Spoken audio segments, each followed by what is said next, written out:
party. Just got me feeling saucy tonight.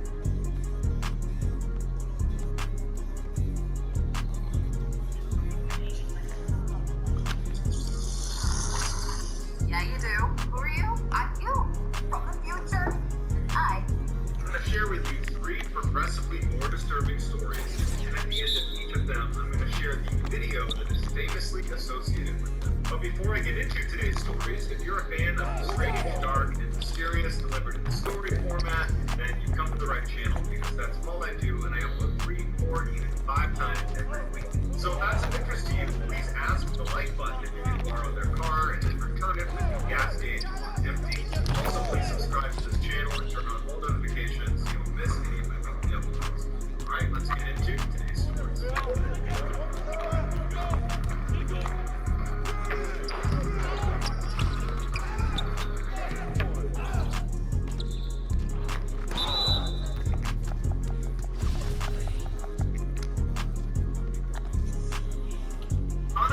Was born November 4th, 1983, to very poor and alcoholic parents in the Ukraine. In the winter of 1986, when Oksana was only 3 years old, in a drunken stupor, her parents forgot about her outside in the cold of winter. And because she was locked out, instinctively she crawled towards the nearest source of warmth, which was the family's kennel, where a whole bunch of dogs were sleeping. And incredibly, once she crawled inside of this kennel, not only did the dogs allow her to sleep there that night, but they kind of embraced her as one of their own. The next day, Oksana did not go back in the house, and her parents seemingly did not notice her absence. And over the next 5 years, Oksana would stay with this family of dogs, essentially living like she was part of their pack, which meant over those 5 very formative years from ages 3 to 8 years old, Oksana had almost no interaction with humans. Oksana rapidly learned how to behave like a dog and began only walking on all fours. She would bark instead of trying to speak, and she would eat raw meat. By the early 90s, Oksana no longer identified as a human, she identified as a dog. And it was in the early 90s when the passerby happened to see Oksana running around on all fours in the back of her house in the woods, and they called the police, wondering what's wrong with this person. The police show up, and Oksana's dog family runs out and starts barking at the police to protect Oksana, and Oksana would start barking ferociously to protect herself from being captured. But eventually the police would use meat to lure the rest of the dogs away so they could retrieve the child. When she was taken into custody, doctors saw that she not only had forgotten how to walk on 2 legs, she also couldn't speak. And doctors were concerned that because she had had almost no exposure to human language for all those formative early years, that she might not actually have the capacity to speak anymore. Oksana was taken to an orphanage where she would eventually learn how to walk on 2 legs, and amazingly, she would learn how to speak. But despite these incredible gains she made towards re-entering society, her experience living with the dogs had really left a mark on her. Although she couldn't speak, she could only speak in monotone, with no rhythm and no intonation. It was actually difficult to follow what she was saying because of that. A psychologist did an assessment of Oksana and determined that her mental capacity was that of a 6-year-old, despite being a young adult at the time of this assessment. By the time she was 22 years old and had more or less re-entered society, she finally was able to have a boyfriend, and he didn't know much about her past. When she decided to show him how easy it was for her to run around and bark like a dog, apparently scared him and broke up with her and not see her. Today, Oksana lives on the farm taking care of animals, and she was recently interviewed on a Ukrainian talk show where she says she no longer wants to live life or act like a dog, she just wants to be a person. Here is some footage of Oksana Malaya acting like a dog.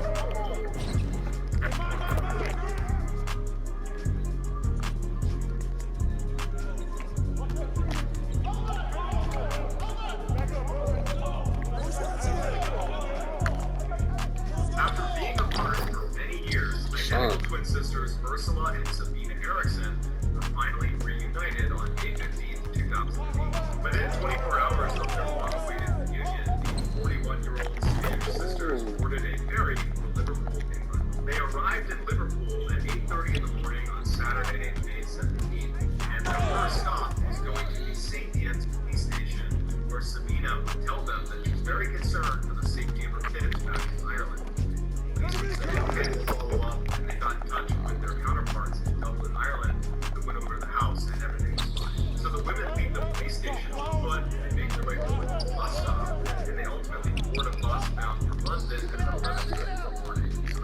bus, they start moving, and the driver asks them to take their luggage. But the women aggressively refuse to give up their luggage. In fact, they start clutching their luggage against their chest. So the driver starts to feel really uncomfortable about having these two women on the bus, and ultimately decides to just pull over at a service station outside of the city and tell them to get off the bus. They get off, and the driver ends up calling the police and telling them there's something weird going on with these two women. I don't know what's inside their bags. They might want to come check it out. As it happened, there was already a police officer at the service station who came right over to the women and started talking to them as the bus driver was up. During their conversation, the police officer felt like these two women were not a threat to anybody. It was just a big misunderstanding, and they let them go. So the officer leaves, and these two women who don't have a car start walking down the highway on foot. Shortly thereafter, a security camera on the highway picks up the two women walking down the median of this very busy highway. And at some point, they try to cross the street. And it's obvious as you're watching this video that they're not going to make it. There's so many cars. And immediately, Sabina gets hit by a car. Now, Sabina was only grazed by the car, so she was okay. And she and her sister went back to the median of this highway. But enough motorists saw this happen that they called the police. And it just so happened that the responding patrol car that was in the area was being shadowed by a film crew that was filming for a TV show called Traffic Cops. So this patrol car shows up with cameras rolling, and they're able to get the sisters from the median over to the shoulder on the other side of the road, and they're talking to them like, what's going on? What are you doing here? And on camera, everything seems to be fine. These women were just stranded and were making some bad decisions walking down the highway on foot. Then, all of a sudden, Ursula turns away from the officers, trying to run into traffic. There were cars whizzing on in non-stop traffic. And one of the officers manages to grab her arm, but only gets her jacket, which she's able to wriggle out of, launching into traffic, literally leaping into traffic, and gets hit by a huge truck going 60 miles an hour and gets thrown down the road. Literally a second later, as everyone's like, what is going on? Sabina yells, they're gonna steal your organs! And she leaps into traffic and gets hit by another car. Immediately, police run in the road, they stop traffic, and they go up to Ursula, who was the first to get hit. They see her legs are definitely broken, but she's alive. As for Sabina, she was totally unconscious, and they didn't know if she was going to make it. When the paramedics finally show up, Ursula, who has the broken legs, fights to sit up, and they're trying to tell her, lay down. Her shattered legs. You're lucky to be alive. Lay down. She's not listening. It's bad. She's violently trying to sit up, and starts spitting at the paramedics and the police and screaming obscenities at them like they're trying to hurt her. And they're like, we're the police. We're the paramedics. We're trying to help you. At the same time, Sabina regains consciousness, and even though paramedics and police are trying to keep her laying on the ground, she begins fighting her way up, pushing the police off of her, and finally stands up and literally squares off with one of the police officers and decks her in the face before running down the road. The police would have to run down the road after her and literally surround her as she's got her fists up like she's going to fight anybody that touches her, and they would have to tackle her to the ground and put her in handcuffs just to keep her from hurting herself. Both sisters would be transported to the hospital, and when they got there, they both apparently were acting normal. Ursula, because of her broken legs, would be admitted to the hospital, and apparently she would stay normal and eventually make the recovery and be released. There were no charges pressed against her. As for Sabina, the doctors checked her out, and she didn't appear to have any injuries. So they released her, and she was brought to the police station to be charged for punching the police officer in the face. That day, Sabina would plead guilty to her charges and would be sentenced to 1 day in custody that she served that night. The next day, she was released. So Sabina leaves the police station on foot, and later that night, she's down the road when she sees two men walking towards her who are named Glenn and Peter. She stops them and she says, hey, I'm looking for a bed and breakfast. Are there any good ones nearby? And Glenn would say, it's funny, I own a bed and breakfast nearby. Initially, Sabina seemed hesitant, like perhaps this was a trap, but ultimately she agrees, and the three of them go back to Glenn's B. Once they got there, Sabina apparently was constantly looking out all of the windows, acting very paranoid, and then at one point she offers them a cigarette and accepts what she gives them. Don't you like their cigarettes? When she suddenly snatches them out of their mouths and says, oh, these might be poison, and she throws them in the trash. Just before midnight, Peter leaves, and Glenn and Sabina go to sleep. The next day, Glenn gets up to make tea and food for Sabina downstairs in the kitchen. But Glenn realizes he's out of the teabag. So he goes outside and calls his name Frank and says, "Hey, Glenn, calls the teabag." Frank gives him the teabags. Glenn goes back inside. About a minute later, Frank recalls seeing Glenn stagger out of the B&B, clutching his stomach, screaming, "She stabbed me!" And apparently his last words were, "Frank, take care of my dog," before he ultimately died. Frank immediately calls the police, and Sabina immediately leaves the B&B and takes off running. She gets to the highway and she's running along the highway. Josh sees Sabina running and she's clutching a hammer that she's repeatedly hitting herself in the head with as she's running. Josh drives well past her and gets out to try to intercept her, but as she's running past him, she pulls a fruit pile out of her pocket and throws it and hits Josh in the head. She runs past Josh, who's now clutching his head and can't stop her. She gets to this bridge that overlooks another road and she leaps off 40 feet to the ground. And when she hits the ground, she breaks both ankles and fractures her skull, but she lives and narrowly escapes being hit by another car. Eventually, police and paramedics are called and transfer Sabina to the hospital, where she once again is acting totally normal. Nothing like the crazy person that killed Glenn or was throwing fruit piles just hours earlier. Sabina would ultimately be arrested for murdering Glenn. She would plead guilty to manslaughter, but she gave absolutely no explanation for why this happened. It was like she didn't understand. It was a different person. The defense claimed that although Sabina certainly killed Glenn, she should have diminished responsibility because she was suffering from French term that means madness too. And basically, it fully presents itself in identical twins, where one twin has a psychotic break and they transmit their insanity to all. And amazingly, the prosecution accepted this claim, and they only gave Sabina 5 years for her crime. Sabina would serve her 5-year sentence and was released in 2011, and to this day is a free woman. Here are some highlights from the film crew that captured First Blood and Sabina acting totally crazy on the side of the highway.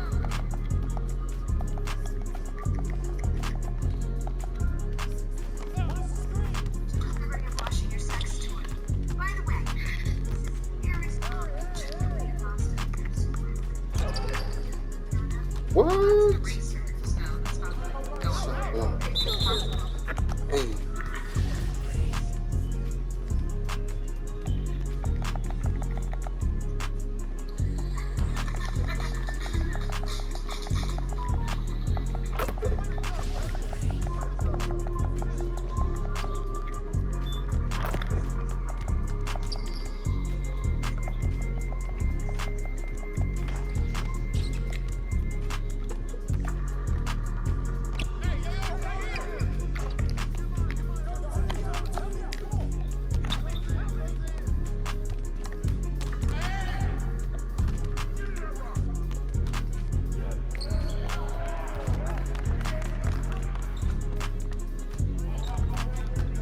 June of 2011, law student Lauren Giddings was only one test away from completing her dream and becoming a football defender. Even though she had a ton of studying still to do, she had taken off in June to go to her sister's wedding where she was the maid of honor. Right before she left the wedding to go back to school, she joked with her family that she was going to be locking herself in the library and just studying 24/7 until they should get done. But when she got back to campus, none of her classmates that she studied with started reaching out to her and texting her and calling her to see if she was okay. She never picked up, she never wrote back, and so no one knew what was going on with her. One of Lauren's classmates would reach out to Lauren's sister and would ask her, "Hey, have you talked to your sister at all?" Because we hadn't seen her. And Lauren's sister would write back and say, "Oh no, everything is just fine. Lauren told us before she left the wedding that she was going to be locking herself away and just studying 24/7, so I'm sure everything is just fine." But this classmate wasn't believing because this felt very uncharacteristic. Lauren had not studied in the library and did not pick up any text messages. So she would call the police and say, "Hey, can you please go check on Lauren's apartment because I think something's wrong." So a police officer goes over to Lauren's apartment and knocks on the door. Lauren doesn't answer. They try the door, it's locked. The officer goes outside and looks around the outside of her apartment. There's no windows, there's no obvious signs of a break-in. And so the officer leaves and says, "I can't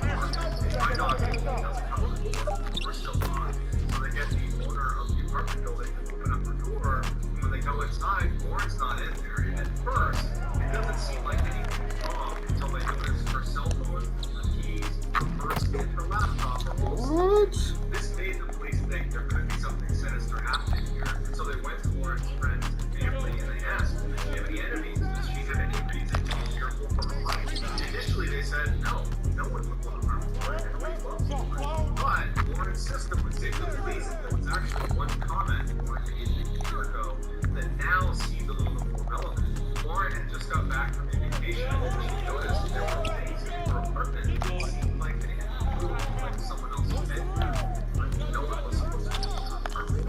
And so she told her sister, and the two of them talked about it a little bit, but it was quickly forgotten about because there wasn't a reason for explanation, and Lauren was so busy in school she didn't pursue it. After police had done a thorough investigation of the inside of the apartment, they moved outside of her apartment and scanning the exterior of the building, they made a huge discovery. An officer who was looking in the dumpster noticed this big red trash bag that was out of place, and when he tried to move it, it was very heavy. When they opened it, they found it for some warrants. Right before this discovery was made, a news crew had shown up outside the apartment building and was trying to interview people that lived in the apartment complex. They had been stopped that somebody who was living here had been missing for a week, and now police were here. They saw what looked like a resident of the building looking visibly shaken up, watching the police doing their investigation, and they went over to interview. It would turn out his name was Stephen McDaniel, and he was Lauren's neighbor, and he was a classmate of hers in law school. The interviewer asked Stephen, what was your last interaction with Lauren? And Stephen became really focused on how he had not seen her in the last week. In fact, speaking on behalf of my other classmates, no one's seen her. She must have just vanished. As they're doing this interview, right on the other side of the bush, a police officer discovers Lauren's torso, and the news kind of gets out to the interviewer and the body.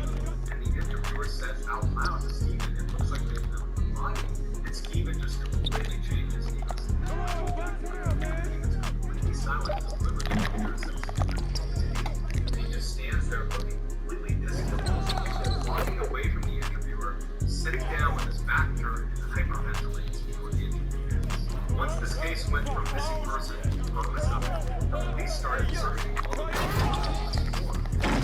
His room is right next to Lauren's, so he was the first room they searched. Apparently, as they began searching his room, he was standing just outside the door and sweating profusely and ready for over 10 bottles of water. In his apartment, they found the key to Lauren's apartment. What he would do is whenever she was gone, he'd sneak into her room and download her hard drive, as well as steal little souvenirs like small articles of clothing and other things that Lauren would offer.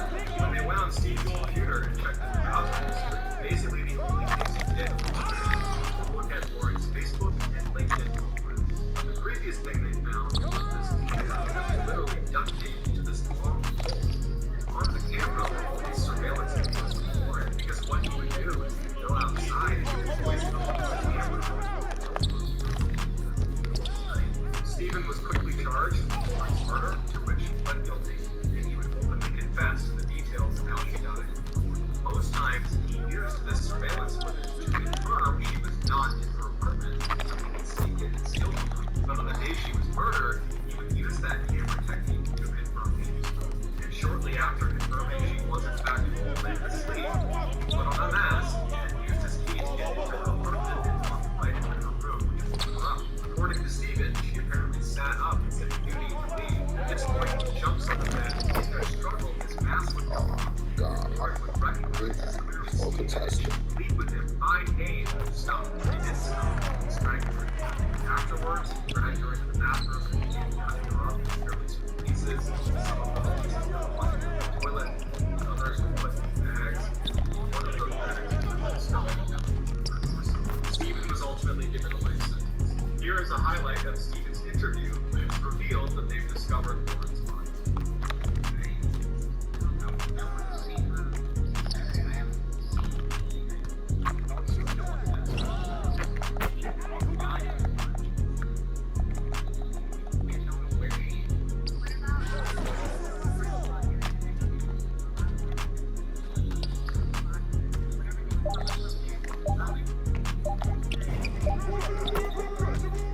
Let's go.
into today's stories. If you're a fan of these strange, dark, and mysterious delivery story format, then you come to the right channel because that's all I do, and I upload 3, 4, 5 times every week. So if that's of interest to you, the next time the like button asks you for a particular link, send them a link to Rick Astley's, and we're going to give you up and disguise it as whatever it is they're looking for. Also, please subscribe to this channel and turn on all notifications so you don't miss any of my videos. Alright, let's get into today's story.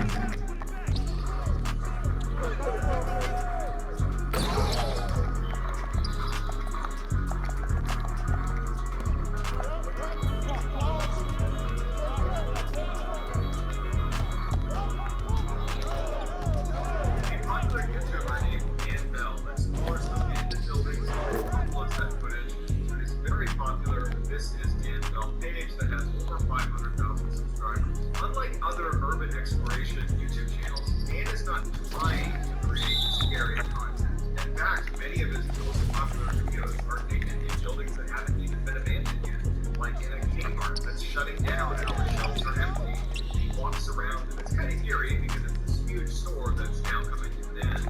But again, it's not really scary. But amongst those popular videos, there is one that is horrifying. It's called the Super Creepy Abandoned Asylum. One of the top comments on this video is from a verified YouTube account with over 1 million subscribers. They're called the Proper People, and they say this may be the creepiest urban exploration video that you've ever seen. The video opens with Dan coming up to this huge old house that looks like nature is reclaiming it. All the vines and grass and everything overgrown around it. And for the first minute, walking around the perimeter of this building. You don't really know what it is, besides obviously the captions give away it's an asylum, but it doesn't look like an asylum. It looks like a random house in the middle of the woods. After about a minute and a half, Dan makes his way inside of this building, and he sees there are some stone steps that go down into a door that's clear. Dan walks down the stairs, he opens the door, and he walks into this hallway, and as soon as he goes in, because his camera is in the building, it takes a minute for it to focus on the hallway, which is totally dark. And once the camera focuses, you see all this old clothing strewn about the ground in every part of the building. When Dan filmed this, he was not out loud narrating as he walked around the building. Instead, while he was editing the footage, he must have recorded himself doing it. As soon as he gets in the hallway, the camera is focused. He begins walking down this hallway, and here under his boots, the crunch of broken glass. And as he's walking, this is a children's asylum that shut down sometime in the 1990s, briefly leased sometime in the 2000s, but for the most part, for the past 3 decades, this building has been totally abandoned. After he gives this brief history, which sounds like he's done this dozens of times with other videos, he pauses and says, you know, something really strange happened while I was filming inside of the building. He heard what sounded like someone running around on top of the building. He seems to go into abandoned buildings and finding creatures, animals running around that was not unusual. And so instinctively, he assumes it's got to be some animal that's taking up residence on the floor. And so he doesn't worry about it. He ends up walking around the first floor before making his way upstairs. And he said when he got up there, he was expecting to see some animal or some sign of an animal living up there. But he didn't see anything. It just looked like every other abandoned building. And after filming what he wanted to film, he eventually seen something. It wasn't until he loaded the footage onto his computer and he was viewing it that he noticed 2 specific instances while he was inside this asylum where clearly someone else was in the room with him. Dan speculates that perhaps a former patient has come back here and is living in one of the rooms upstairs. Here are the 2 segments across this video that show this kind of phantom person lurking in the shadows. In the first clip, keep your eyes on the door and see there's a shadow or a spark that is being cast from whatever is standing at the top of the stairs.